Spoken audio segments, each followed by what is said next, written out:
Jawa berikut.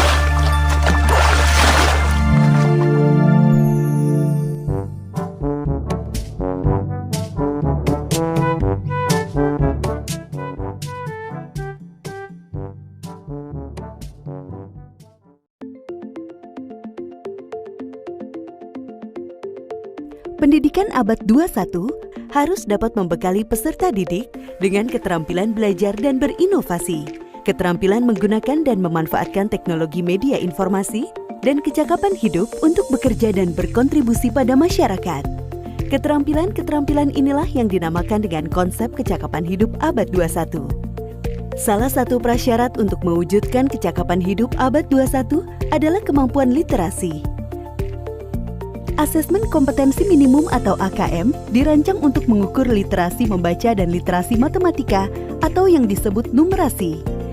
Asesmen literasi membaca bertujuan mengukur kemampuan untuk memahami, menggunakan, mengevaluasi, merefleksikan berbagai jenis teks untuk menyelesaikan masalah dan mengembangkan kapasitas individu sebagai warga Indonesia dan warga dunia agar dapat berkontribusi secara produktif di masyarakat.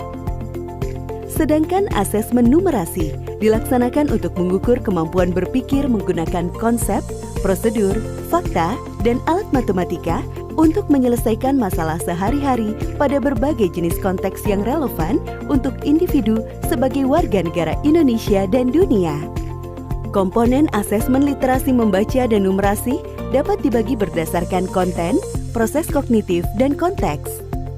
Berdasarkan konten, asesmen literasi membaca mengujikan beragam teks yang bersifat informasi maupun sastra.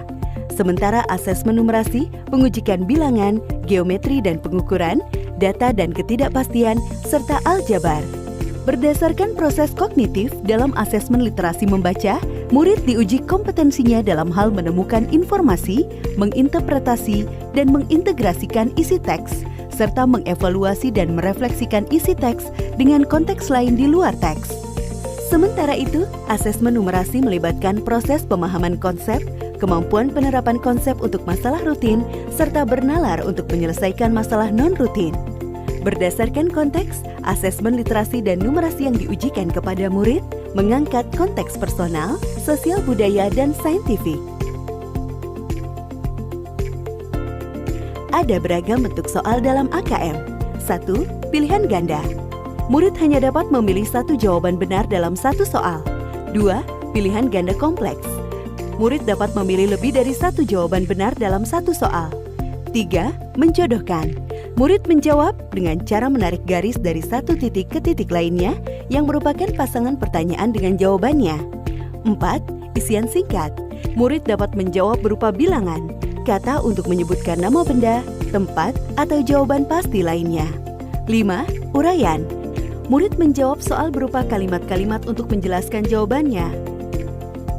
Asesmen kompetensi minimum dilaksanakan berbasis komputer dan bersifat adaptif, sehingga pertanyaan yang disajikan bergantung pada kemampuan murid. Jika murid dapat menjawab benar, maka selanjutnya dapat diberikan soal yang lebih kompleks. Sebaliknya, jika murid menjawab salah, maka soal berikutnya adalah soal yang lebih sederhana. Peserta asesmen kompetensi minimum adalah seluruh satuan pendidikan, namun tidak semua murid. Murid dipilih secara acak. Setiap peserta asesmen kompetensi minimum mengerjakan 4 jenis tes, yaitu tes literasi membaca, tes numerasi, survei karakter, dan survei lingkungan belajar. Peserta mengerjakan asesmen selama 2 hari. Untuk jenjang SD atau MI, asesmen dilaksanakan selama 75 menit per sesi tes, dan pengisian angket selama 20 menit. Untuk jenjang SMP atau MTS, SMA atau MA, dan SMK, asesmen dilaksanakan selama 90 menit per sesi tesnya, untuk pengisian angket selama 30 menit. Hasil asesmen nasional tidak ditujukan untuk individual murid. Laporan hasil asesmen ditujukan untuk level sekolah dan daerah. Laporan ini digunakan sebagai alat refleksi diri sekolah untuk perbaikan pembelajaran. Laporan AKM juga tidak relevan untuk membuat pemeringkatan sekolah. Dengan asesmen kompetensi minimum literasi dan numerasi, kita siapkan para penerus bangsa yang mampu menghadapi abad 21.